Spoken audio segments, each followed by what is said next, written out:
Welcome to the 1994 British Touring Car Championship. Right then, hello and welcome back to GTR 2 and round 2 of the 1994 British Touring Car Championship coming from Brands Hatch Indy. This is the first double-header weekend of this series and it's set to be a fairly close one, I can imagine. So without further ado, I'm going to hand it over to Josh of TheMoaningYorkshireman to run us through the grid for round 2 of the championship and race 1 of the weekend. Here we go then, round 2, race 1 at Brands Hatch Indy, the first doubleheader of the 1994 Auto Trader British Touring Car Championship. And once again, it's an all Alfa Romeo front row, this time Tarquini ahead of teammate Simone, with Joachim Winkelhock lining up on the second row, Jeff Allen alongside him in the Vauxhall Cavalier. Steve Soper lines up on row 3 with John Cleland alongside him. It's an all Mondeo, row 4, with Paul Radisich pipping his teammate Andy Rouse to the post there. And an all Laguna, row 5, with Tim Harvey beating his teammate Alan Menu. Row 6, and it's David Leslie in the Mazda Exedos, alongside him is Julian Bailey in the Toyota Carina. Patrick Watts, the first of the Peugeot 405s, and alongside him Matt Neal in the fellow Mazda Exedos. Then it's an all Volvo 850 affair with Dan Bartlett taking the reins there ahead of his teammate Rickard Rydell. And Jan Lammers starting row 9 with Keith O'Dowd's Nissan Primera alongside. The first of the independents now is James Kay in the Toyota Carina. Alongside him is James Thompson in the 405. Nigel Smith and Jeff Steele make it an all-independent row 11 as well. And Chris Goodwin and Nigel Albon make it an all-independent row 12. And at the back of the grid is Will Hoy and Tim Sugden in the Toyota Carina Ease. They'll be both looking to move forward as the race progresses. And now it's time to hand you back to Dan for the race start and the race commentary. Great stuff. Thank you very much, Josh, for the grid walk for round number 2. And here we are then, lined up on the grid, getting ready to go for 30 laps around Brands Hatch Indy, the first of 2 30-lap races this weekend. So I'm hoping that we should keep it on the straight and narrow, and my teammates can actually do a better job than they did at Thruxton 2 weeks ago. As you can see, we're all in a nice tight cluster as well. I'm starting ahead of the Volvo teammates of Rickard Rydell and Jan Lammers, so we're all in a nice collective bunch. And yeah, this is set to be a fairly decent race. I hope. In theory. Anyway. Let's get all the information on screen as we get ready for race number 1 of the weekend. And here we go then. Stick it in the first. And round 2 is underway. Oh, a little bogged down at the start there, that's fine. So we'll head into Paddock Hill Bend for the first time.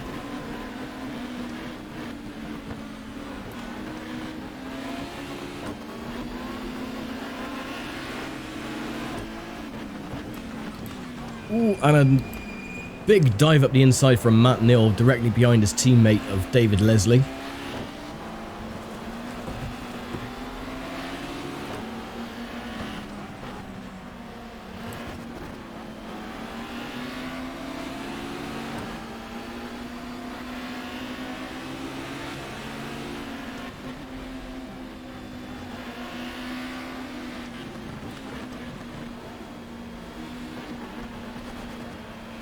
Someone's gone wide, a couple of cars have gone wide.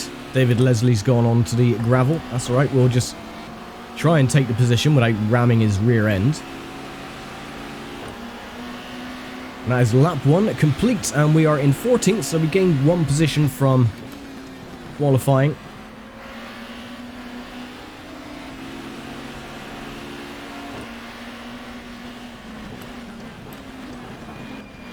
Gonna take care of the tyres because, yeah, these are gonna have to last for 30 laps, like I mentioned.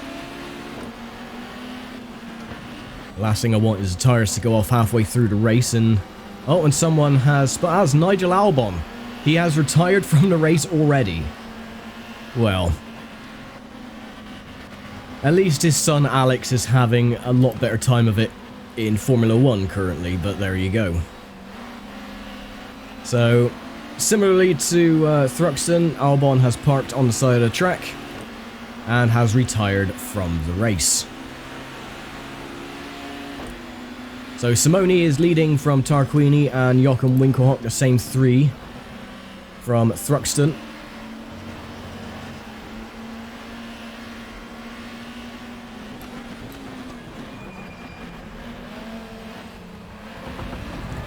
Oh, no, don't lose it. The frame rate on this track isn't that great. It does like to, you can see it stuttering a little bit here and there. Nothing I can do about that though, sadly. That's just how the game is. This game is very temperamental, like I mentioned at Thruxton. It either works or it doesn't. There is really no in-between.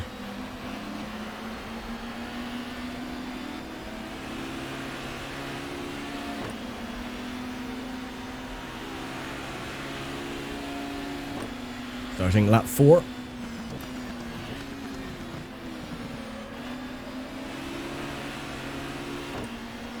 Losing a little bit of ground to Patrick Watts.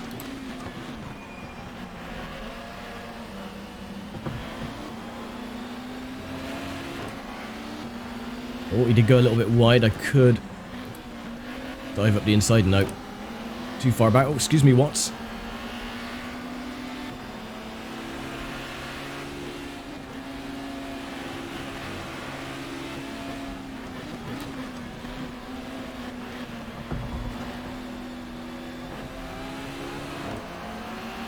Good stuff. Get past David Leslie. The late, great David Leslie.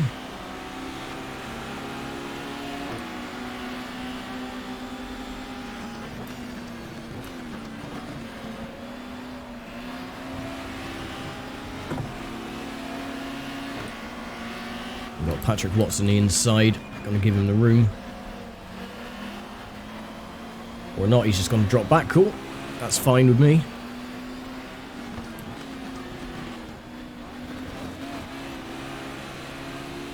Poor old Albon. Not having the best of luck with it, is he?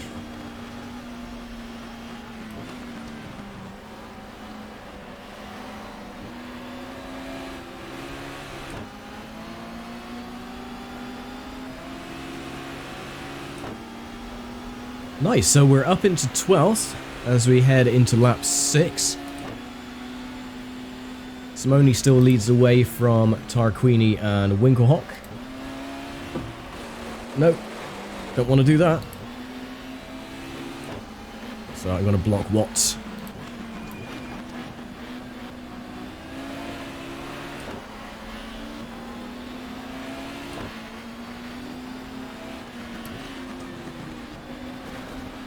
Now what I'm going to do, because what I usually do on double-header weekends is that I don't show the total points accumulated so far in the season after the first race of the weekend.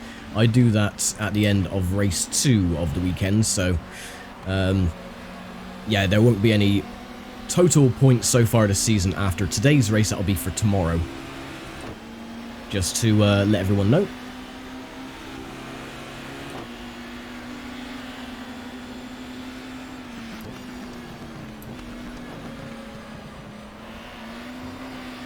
Starting to slide on the front end just a tad. Keep it in second gear for Druids.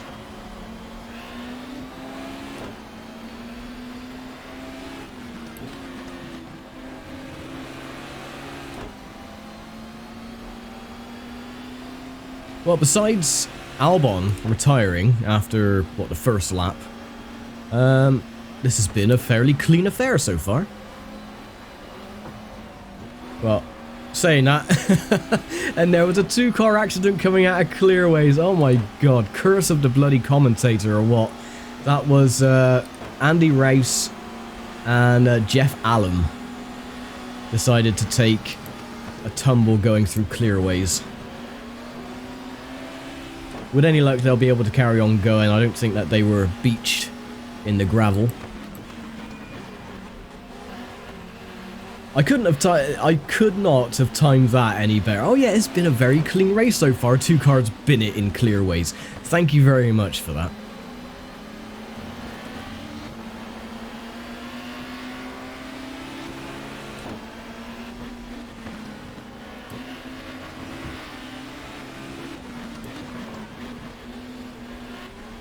Excuse me. Yeah, I think they've kept going anyway. Oh, and Cleland decided to try and dive into the gravel as well.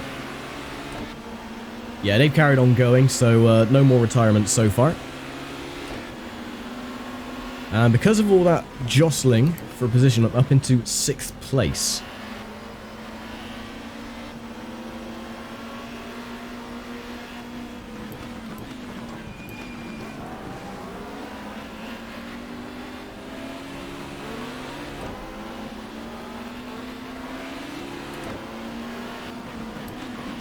Either the AI are going really slow, or their tires are going off already. As I said, this mod is still a work in progress, if you can believe it or not. So, the AI are not going to be that great. Come on. No, no, no, no. Oh, crap. Come on, get out of the gravel. No one hit me, please.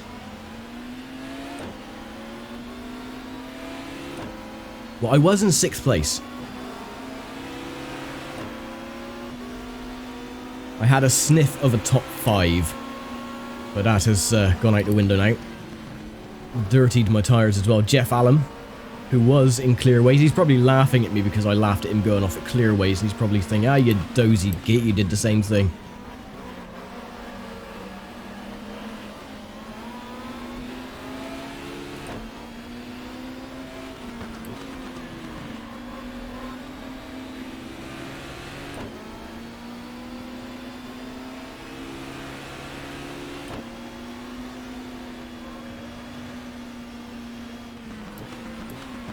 It's alright, we're gaining slowly.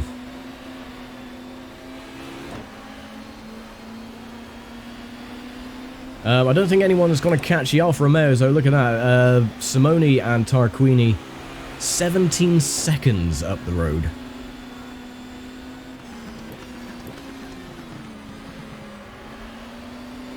It's surprising as well to see the BMWs so high up as well, because up until I think halfway through the 1994 season, the Schnitzer BMWs had a 50 kilogram weight bias penalty. So that they weren't really competitive until maybe halfway through the season. So yeah, that is not really true to as it was. But then this is a fictional take on the 1994 season, so really nothing is true to what it was in 1994.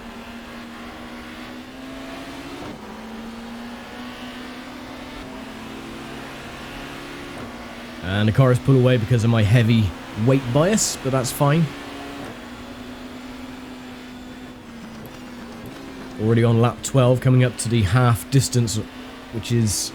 it's gone very quickly, really.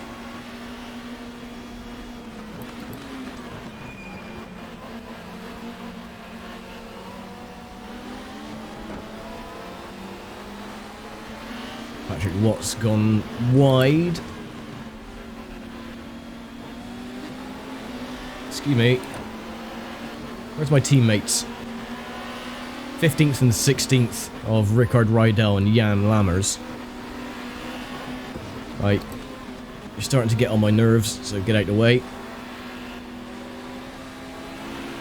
Right, dare I jinx it and say that, you know, besides the off with Andy Rice and Jeff Allen, and of course Nigel Albon, parked on the side of the track, this has been a fairly clean event. Oh, Patrick Watt's trying to dive up the inside, didn't quite get it working.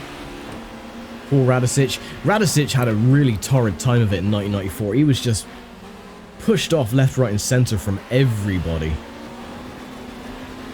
He did get a victory though, I think, later on in the season. I can't quite remember. Oh, Radicic, what are you doing? Someone's going to go wide there and smash straight into Albon's car. I have a gut feeling. It'll probably be me because my tires would go off.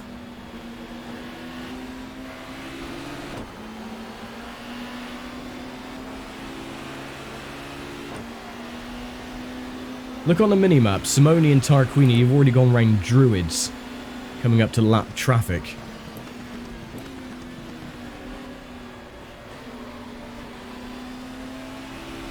Well, I'm in 9th place, so at least I'm in the points. Some tracks I probably will do better than others because of, again, the mod just being the mod. So the AI, you can see they're actually going quite slow around here. They're going off wide and, yeah, stuff that should have been fixed years ago still hasn't, which is really quite frustrating.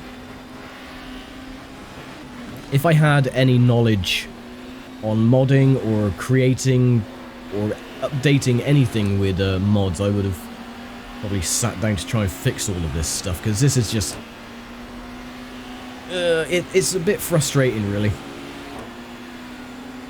Another thing that's frustrating is why the game seems to be stuttering a little bit. It's only on certain tracks, though. I think it's just because of the added details and stuff that have been put into the tracks to make them look more authentic. I'm not sure. Their exhaust pipes are annoying me as well.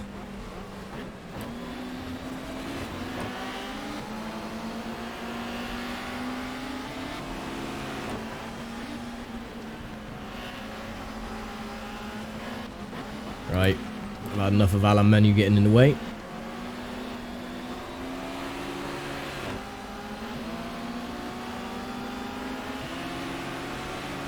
A drag race between myself and Matt Neal. Matt Neal does win it though because he is a lot lighter.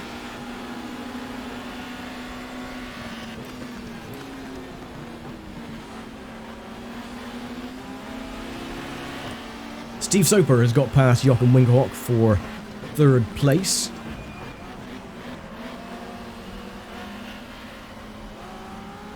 So at least the BMWs are sort of jostling for position. Surprising that Tarquini hasn't really shone yet. His teammate seems to be taking all the limelight. Which is an alternate reality from 94.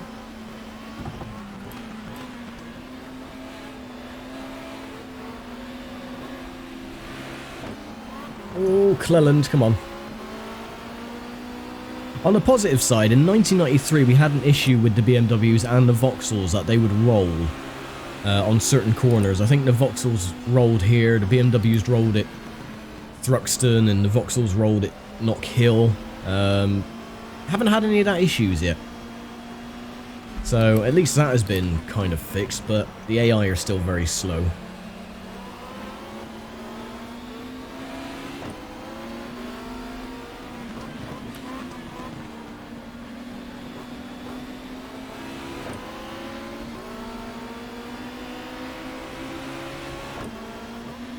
So we are past the halfway mark. Oh, understeering off. I think my tires are slowly deciding to go off a little bit. Excuse me, Cleland.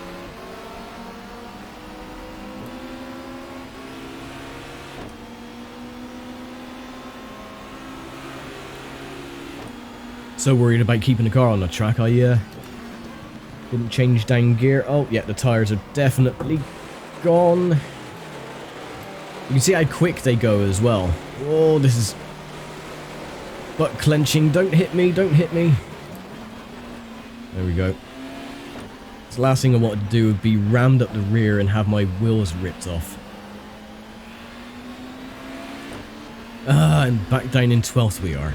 But that's alright, we managed to gain the positions. Yeah, the tires completely gone. I'm getting so much understeer in the front end now. I have to slow right down for these corners.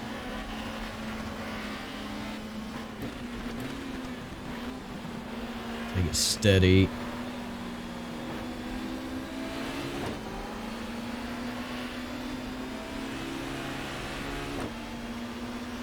And we are starting at lap 19. 12 laps to go. Oh, come on, turn, turn, turn. There we go.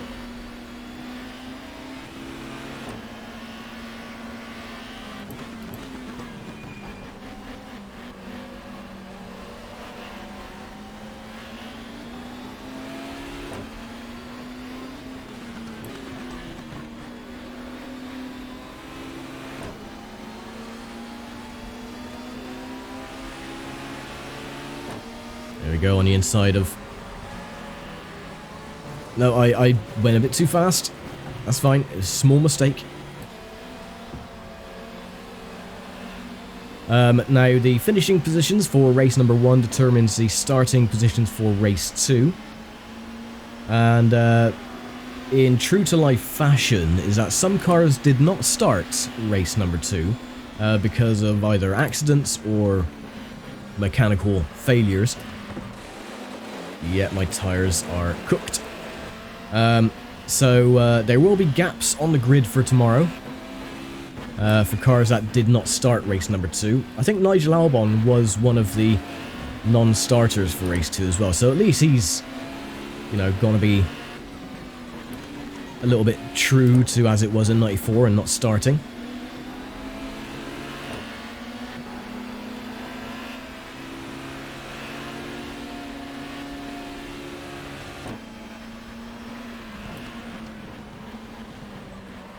Right, I just want to get back into a top 10 if we can.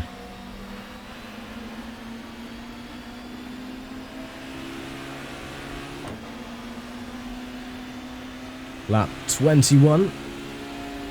10 laps to go.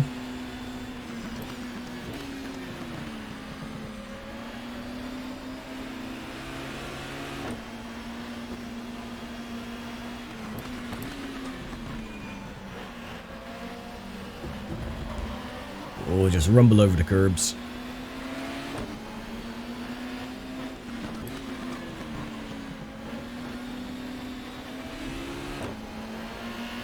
Right, let's get past Watts again. Watts was my main rival at Thruxton. We were like battling back and forth throughout much of the race until I decided to pull away.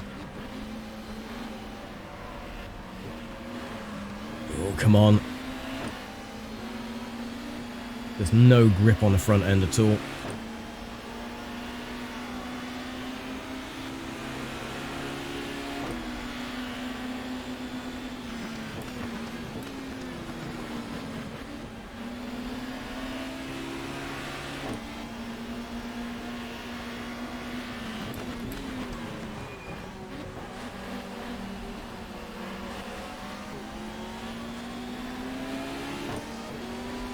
Right, Radicic. Oh, excuse me.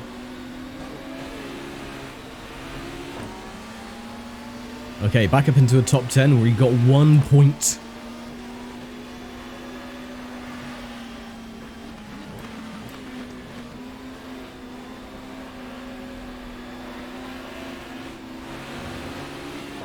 And see how much steering input I'm having to put in as well. The car is trying to go out towards the gravel, which is never good. Winkhawk still has the fastest lap time at the moment, though.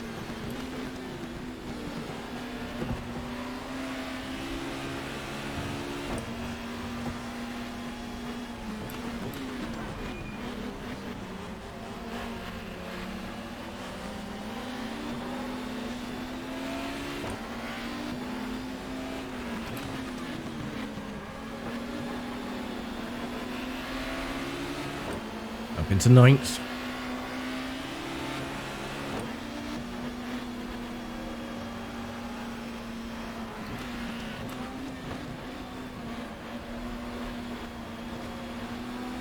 Jeff Allen done good to recover to 7th after his mishap with Clearways and Steve Soper. Where is Soper? Or Andy Rice, sorry. Steve Soper didn't start this race, so it was Andy Rice. He's 16th. Not the smartest thing to do either, looking at the timing while going around Paddock Hill Bend, but there you go. Since when have I done anything smart?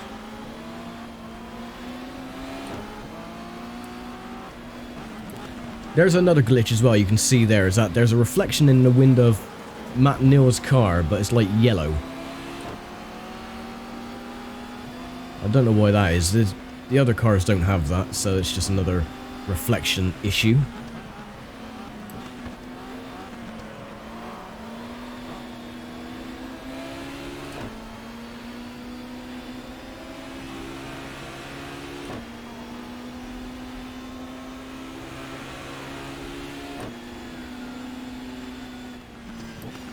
Six laps to go.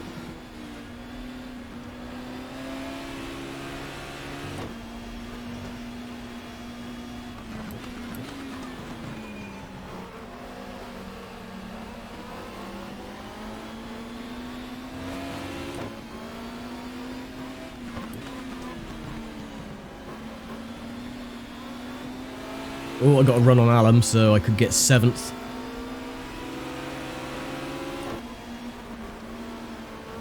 If the car behaves.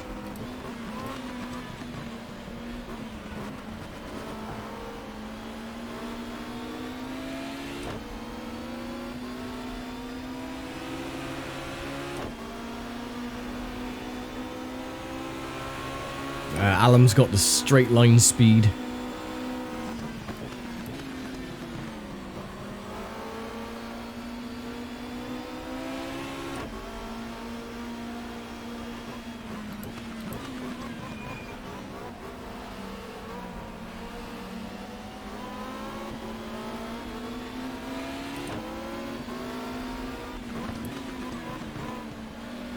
Try the undercut move. And got it done.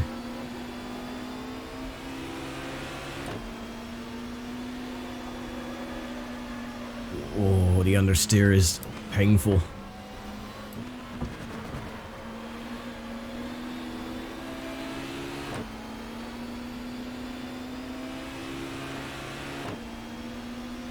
Mind you, I would take this little bit of understeer compared to the oversteer that we did suffer with in the last attempt. Oh, no. Turn.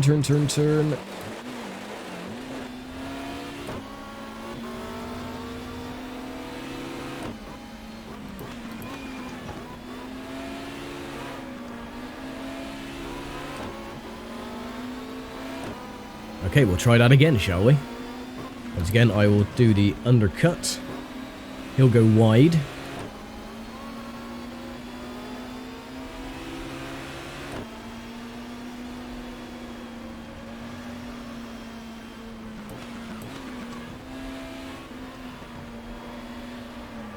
There's old Cleland in 6th place currently. Running out of time now. I don't think we're going to be able to catch them before the end. And Gabriele Tarquini has now taken over the lead from Simone. Soper actually has taken over 2nd place from Simone. So Simone is down in 3rd.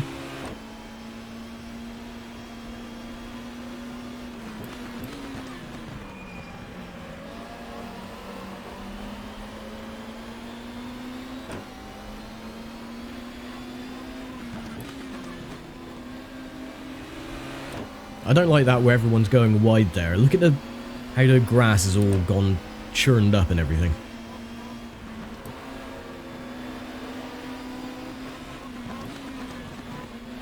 Well, we're caught onto the back of Cleland and Tim Harvey. Oh, and Cleland's gone wide.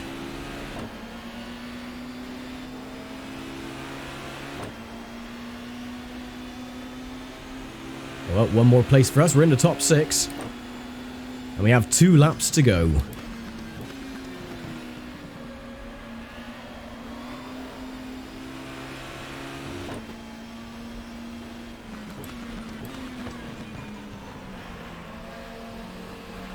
So once again, after this race, I will not show the total points so far accumulated this season. That'll be for the end of race 2.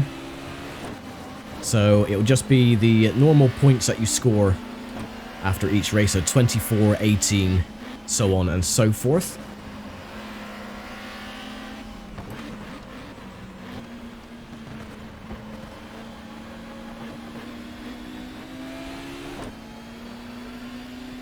And it looks like we're on course for a top 5 finish, which is something I didn't think would happen. And Tim Harvey's gone into the pits. So something has happened to Tim Harvey. Actually, that would be pretty... If Tim Harvey retires with Nigel Albon, I will be very surprised, because I don't think... Well, I think Tim Harvey also didn't start race 2 along with Nigel Albon. So if both of those retire, then that's going to be really cool. Yeah, so there you go. Tarquini wins the race. And a couple of cars have gone into the pits for some reason, including my teammate. Looking at the timing in scoring, Rickard Rydell has retired. So has David Leslie and Tim Harvey by looks of it. But we get a top 5 for race 1 of the weekend. How's about that? No, Tim Harvey's come back out of the pits, so there you go. So yeah, how's about that then? Top 5. I didn't expect that, so we started in 15th, made up 10 spots. Granted, the AI are very slow around here, so my tyres were going off near the end. But once again, I will hand it over to Josh of the Moaning Yorkshireman for the race results after race 1 of the weekend for the works teams and privateers. So let's take a look at the results there from the first race at Brands Hatch, and it was Gabriele Tarquini taking the victory in the Alfa 155. Finishing in second place was Joachim Winkelhock in the BMW 3 Series, and his teammate Steve Soper rounding out the podium in third. Giampiero Simoni was fourth in the other Alfa Romeo 155, and Dan Bartlett with a stunning effort finishing P5 in the Volvo 850. John Cleland rounds out the top 6 in his Vauxhall Cavalier. And over on the Total Cup for privateers, it was James Kay taking the victory in his Toyota Carina, with Nigel Smith taking second in the Vauxhall Cavalier, and James Thompson's Peugeot 405 rounding out the podium.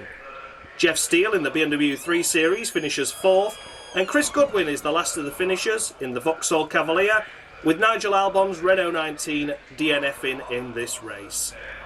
And with that, all that remains for me to do now is to thank you all for watching, and to hand you back over to Dan for the conclusion of the round. And there we go, that is race 1 of the weekend done. Many thanks to Josh of the Moaning Yorkshireman for taking the helm this week for the grid walks and the race results. And I will see you all tomorrow for race 2 of the weekend and round 3 of the 1994 British Touring Car Championship. So see you then.